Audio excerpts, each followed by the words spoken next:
Welcome to Food Aesthetics Podcast number 3. We're your hosts, Rafa and Eva. Welcome back to our podcast. Podcast 2 was pretty successful.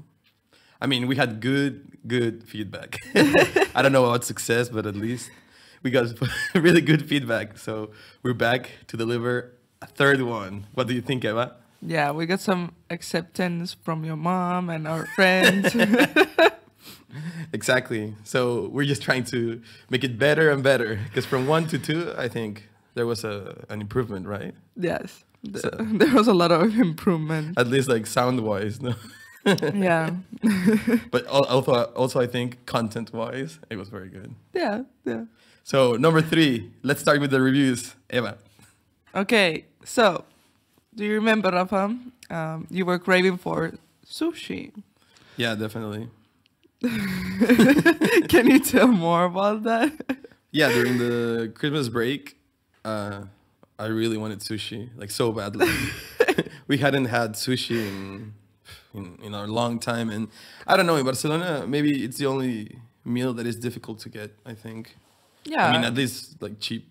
Yeah. Universally, I think it's really expensive everywhere. So it was really hard to find like a place that would fit perfectly to our Budget. Exactly. Well, I mean, good prices and good quantities, because I mean, sushi comes usually like 8 pieces per order when you go to a normal restaurant, and that's not enough. I can eat like 40 pieces Easily. So we went to this place, Kibuka, in Villa de Gracia, where we live, and well, they seem to be doing quite well. They have 3 restaurants here in Gracia. We went to the most popular one, I think, Kibuka Goya, and it was good. Yeah. What did we eat? Eva, tell us. Yeah, it was good, and we got the normal makis and all of that, but they were like Yeah, normal. first we got like the special ones. Oh yeah, first we got the special ones. Yeah, the one with chicken and Yeah, it was chicken, avocado, chipotle sauce, and the pickled onion. Yeah, the pickled onion, and it was really good. I think that was my favorite, and yeah, I think probably it was my favorite as well. yeah, and then I liked also the one that was with shrimp, and the presentation was interesting. Yeah, it had like crispy bits of something crispy on top. Yeah, like a shrimp. I don't know, shrimp with crispy on top. That's how they called it. Yeah. With what is it? Green curry sauce. Yeah. Green curry sauce. Yeah. Yeah, it was really You good. could dip your sushi there. Yeah, and the sauce was really good. And, well, it was interesting, like it looked like it was covered with rice. But it like wasn't swimming rice, in of rice. course. And, yeah, I would have liked to have a spoon. It was already rolled in rice. Oh, yeah. But I would have liked to have a spoon in the end. Just to... Oh, yeah, to just like... To finish. Dip eat the crispy part and dip it in the green curry sauce. Yeah. Yeah, because we always finish the plates like properly, and it's actually pretty Clean funny. them quite well. Yeah, and it's funny because sometimes I'm like, oh, so is it okay if I'm taking this plate away, and then just like holding the plate, like don't take it away from Please me. don't take away the plate. Bring me bread or a spoon. Yeah, well. Yeah, well, and the normal makis were... Yeah, they were okay. They were okay. Like salmon, tuna, avocado. Yeah, but I would say that place is a little bit pricey. Yeah, I mean, it's good for special occasions. Yeah. But the wine is cheap. Yeah, the wine is cheap. And for special occasions, well, just to give a little a description how it was like romantic life and all of that there. It was nice. Like if you think like where to go for a date, I think for this a one date. is Good. perfect for that. Definitely. Yeah. Yeah, it was good. Yeah, it was good. Approved. Approved. But a bit pricey. Special occasions. Yeah, special occasions. And then what is the other review? Yeah, we actually woke up on time and went for a brunch. Yeah, because we have trouble usually waking up early. But this was our roommate Pablo. Well, he found this place, I think online, called Billy Brunch. And, well, we went to try it out. We woke up kind of early, so... No, but like... so we wouldn't have to queue. Exactly. That's the thing more than the waking up. Like, if you are going for a brunch here in Barcelona, you have to wake up, like... Yeah, I mean, I guess before 12. Yeah, because like then when we left the place, there was a queue huge, already. Yeah. Huge queue already. Yeah, this place was good as well. I mean, we haven't been to that many brunch places, but this one, pretty good. Yeah, I mean, what comes to my Eva's dish wasn't that good. Yeah, my dish wasn't that good. I mean, I got like a healthy quinoa plate. Yeah, it was like quinoa protein bowl. Yeah, exactly. And with veggies. Got some vegetables, tofu, poached egg. The good thing that there was the pomegranate. Pomegranate that actually saved the quinoa, but otherwise it didn't have that much. It was like dry, no? Yeah, it looked dry. Yeah, I didn't try it, and it was a bit dry, and I was expecting more vegetables. Yeah, because I got the English breakfast, and yeah, it was pretty solid. That's what it says in my review, in my written review. Solid breakfast. Yeah, I mean the ingredients were good, but I guess the beans were okay. The thing is, like, I'm used to Mexican style beans, which is different. I think these are beans with tomato. So I don't know. I wasn't too crazy about those, but the rest was pretty good. Yeah. And well, Pablo had the, what is it? Eggs Benedict. Yeah, eggs Benedict with bacon. Yeah. And he was happy. Yeah, he was happy. Yeah. And I was happy with the vegan cake and the detox juice. It was super good.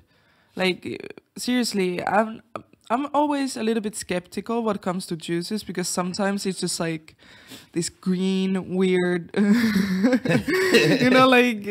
Yeah, the colors are not very attractive. Yeah, sometimes. But this one was red, but it had some beetroot, I think. Yeah, so it was beetroot, carrot? I don't know. Something like that. Anyway, but it was super good. I highly recommend to try. But the vegan cake, that was definitely the highlight. Yes, highlight. Like, it was chocolate and it was delicious. Yeah. It reminded me of a childhood snack back in Mexico called pingüino. Like, pingüinos are from this brand called Marinela, very famous in Mexico. Mm-hmm. And well, when Pablo and I tried it, we were like, "Oh, it tasted like our youth." I mean, now they suck. Obviously, like, big companies, they just become worse and worse. Oh no! But this one reminded us of the good times with our pingüinos. Little Rafa eating pingüinos. Eating pingüinos. Yeah, they're like cupcakes, basically. Yeah. I think those two places were good. I mean, they're recommended, definitely. Mm-hmm. Billy Brunch, of course, is cheaper than Kibuka. Yeah. But of course, sushi is always going to be pricey, I guess.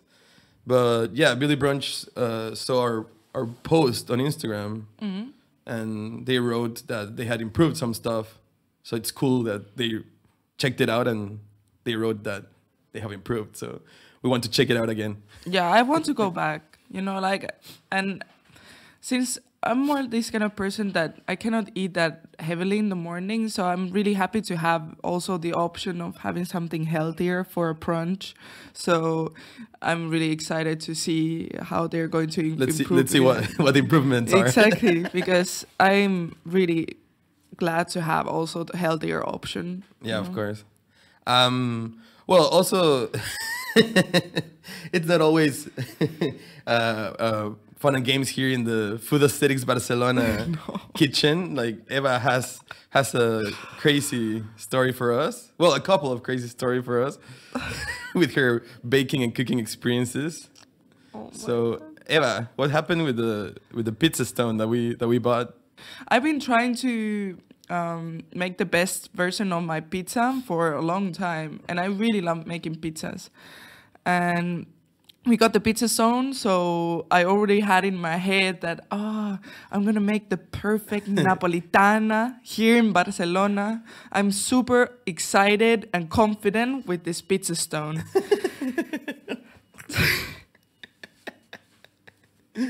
And it was a disaster. It was so bad. Like, of course, like I didn't know how to use the pizza stone, so I went on YouTube and just tried to find some videos like how to heat it up and all of that.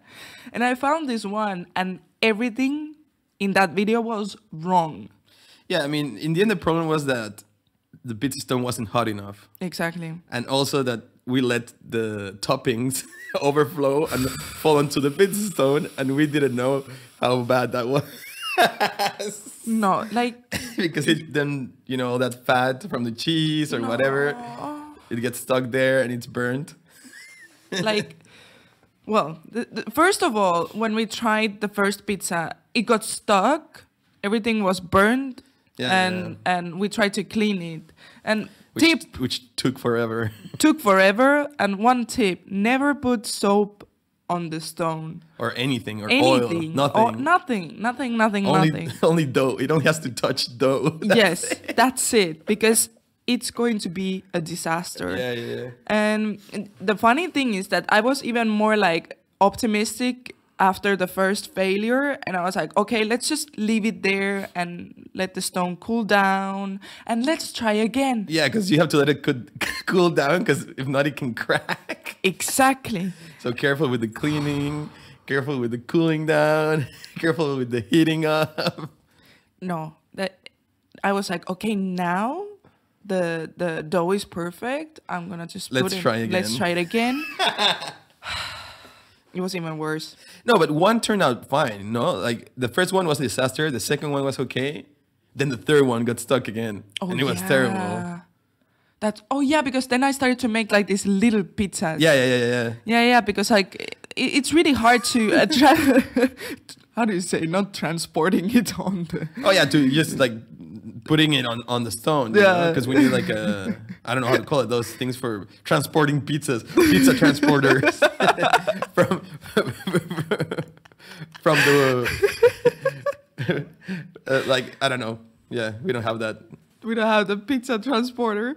Well, anyway, that went wrong, and then it got stuck again, and we were cleaning it forever.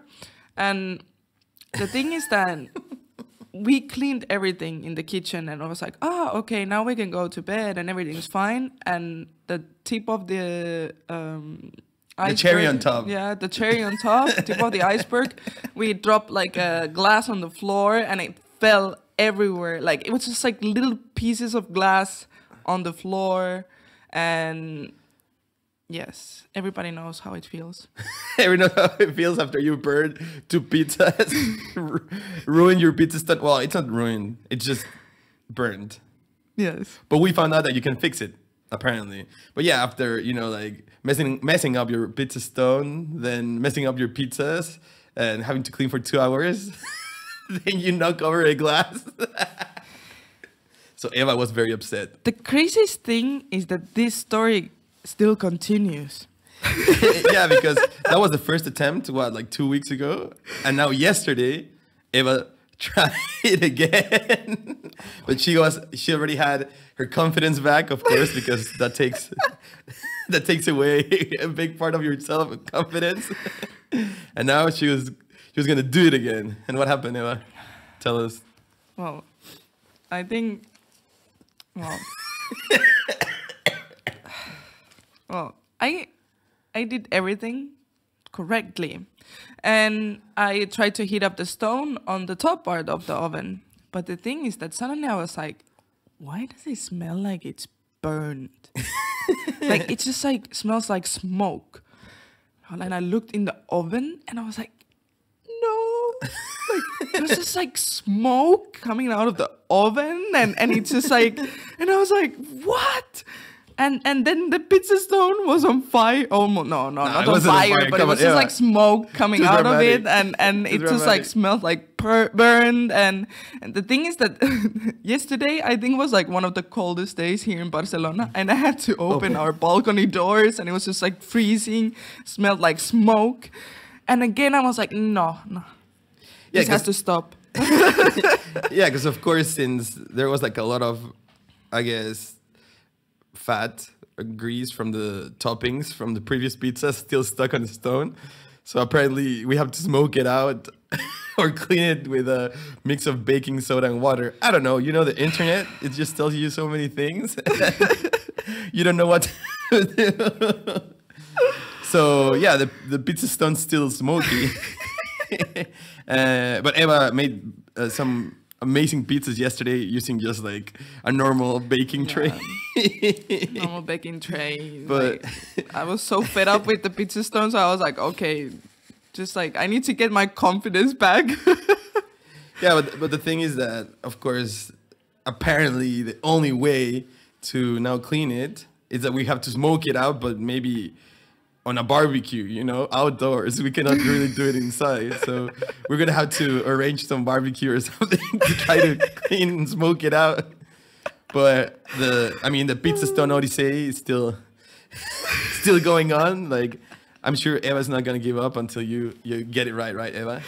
I will never give up. No, like, I think, like, I'm some way I'm a perfectionist, and these kind of things are just like, I get more motivation. It's just like, I'm gonna prove that I can make that perfect pizza. It's just like matter of time. I'm sure it's gonna work out.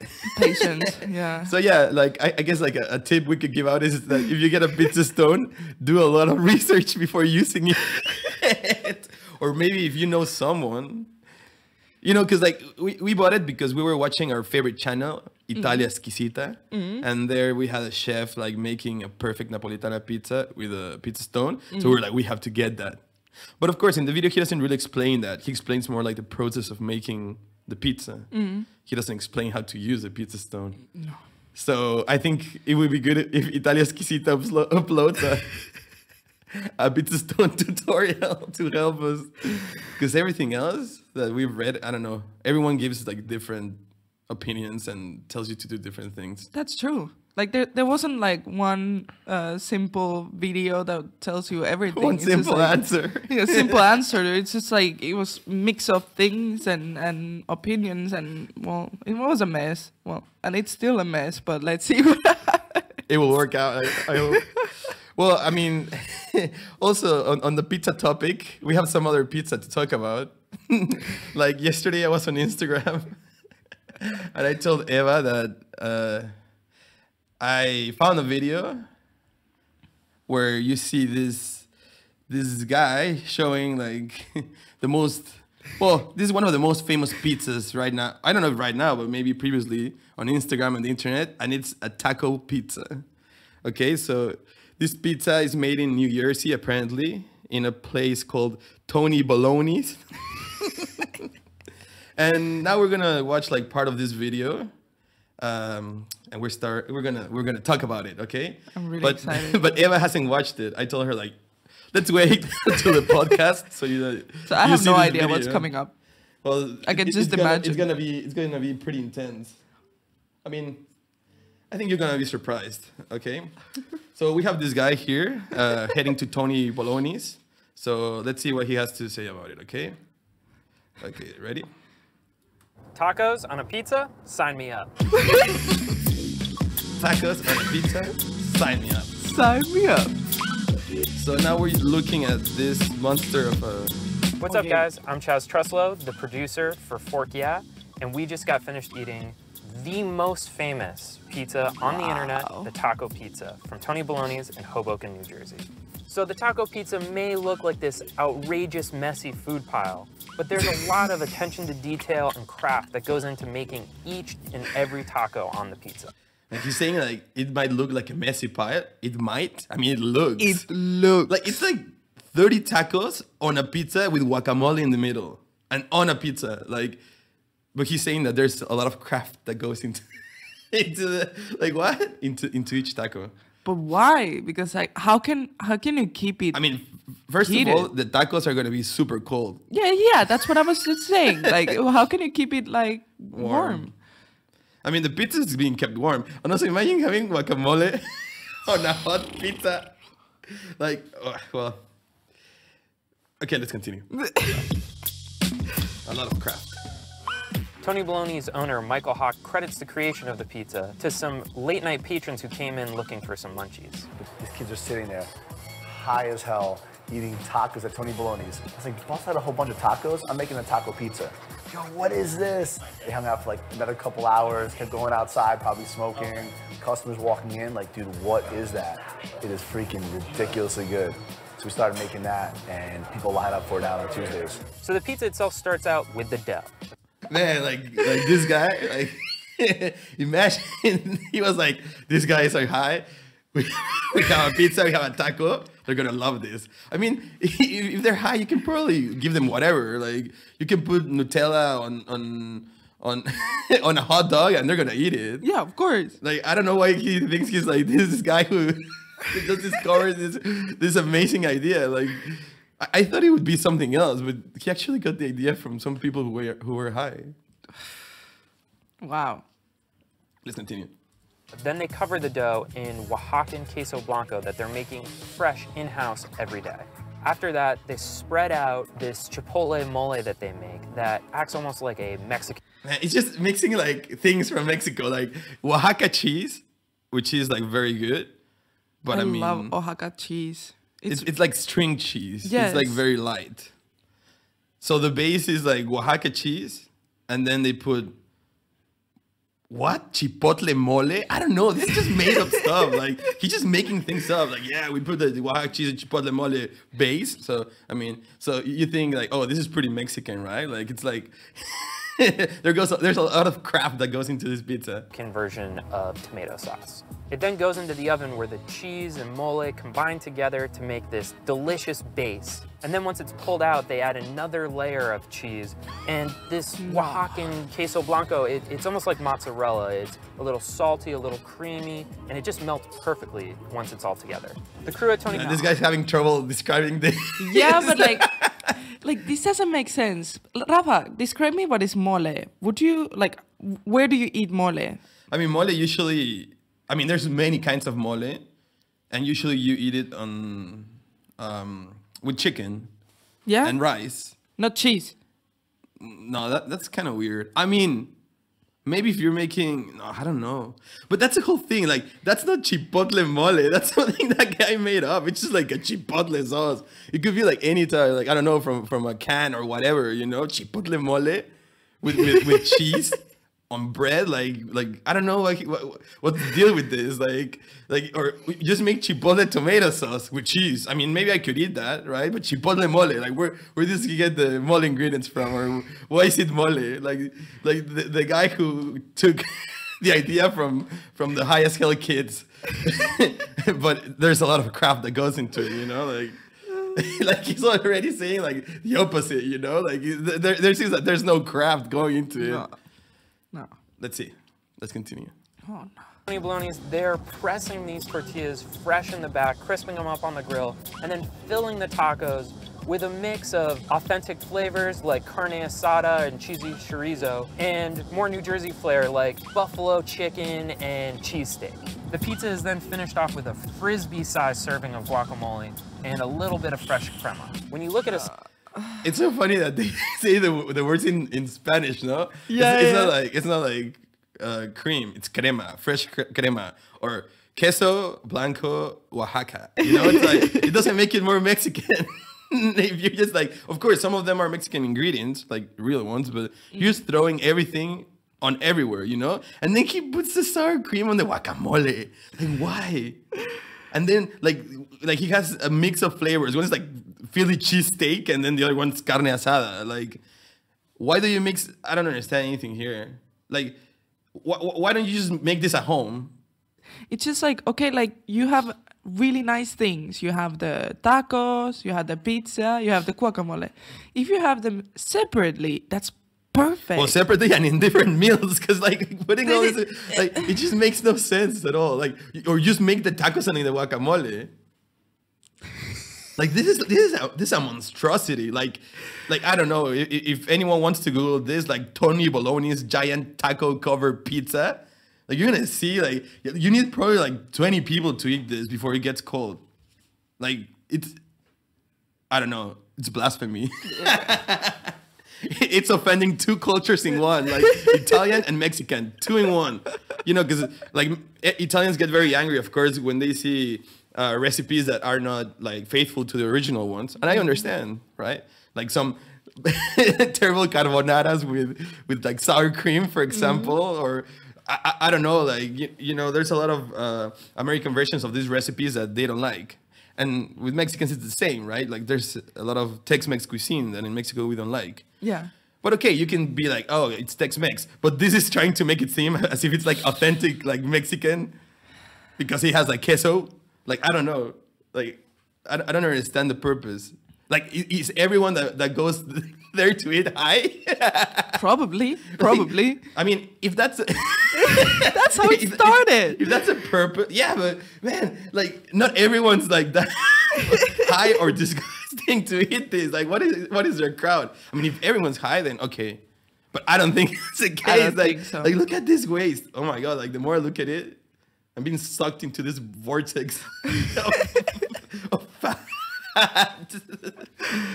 Okay, let's see what else they have to add to this craft pizza taco dinner. Taco. Pro tip: take the tacos, dip, smear them all in that guacamole. Then once you've polished those 3 tacos off, fold the pizza in half, and you have a makeshift Oh my quesadilla. God. Man, this is like this guy's probably had to go to the doctor after this. Look, I had 2 slices of the taco pizza. I am stuffed. But maybe you're still hungry. He had 2 slices, like he's stuffed. Like he looks like he's gonna collapse at any minute. Like that's crazy. Like Tony Bologna's. Like what are you thinking about? Look, there's another one. There's another one where they talk about it. Look, and you get the tips. You can dip the taco in the guac. We have to stop this, Rafa. Like, seriously, like, for me, it's a blast that they have to give instructions how to eat that. I mean, it's pretty simple, right? Like, I don't understand why.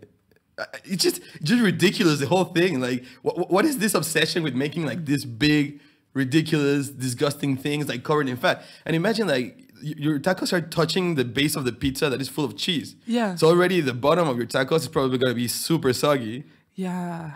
I haven't even thought about that's true. And it's like, when you're eating tacos, like, you don't want it to be... Like, so, yeah, no, because it's going to break. Yeah, exactly. And then all the ingredients are everywhere. Well, No, I had another surprise for you, Eva. Like, I have a bonus. What is this, Eva? What? Read it. You have until 1 to 20 to join the Cheetos Challenge? Cheetos flavored ice cream covered in Cheeto dust. No. Ooh. Like, what? That's disgusting. That's Imagine it's like vanilla ice cream with Cheetos on top. Oh, God. I'm getting Man, chills. like, Oh my imagine, God. that's like that's the next level after taco pizza. Like I think that's the thing. Like, for example, the kids in the pizza taco place, you've given them like ice cream with Cheetos. They're high there, so they do not probably love them. So you start making them then like Cheetos with ice cream and what? It's because I think the person that went to give the idea to Tony Bologna went to the ice cream place and was like, just grab a bag of Cheetos and poured it on an ice cream and everyone was like, oh my God, look at this. This is genius. And then it's just a natural continuation. You have the taco pizza and then the Cheeto flavored ice cream. No, that's and then you have to go to the hospital. No, like your cholesterol is super high. No wonder people are having a lot of trouble with food. So Eva, like whenever you think you had a bad day trying to make a pizza, think at least that you didn't make the taco pizza. At least I'm trying to At least I'm not making real. a taco pizza. That's a positive part. Real. At least I'm not making a taco pizza. Well, that's all the time we have for today. Thank you for listening to the Food Aesthetics Barcelona podcast. And share these experiences with us. We will come back with more. So, you can follow us on Instagram, Food Aesthetics BCN. We don't have Twitter anymore. No Twitter. No, Twitter. Facebook, Food Aesthetics BCN.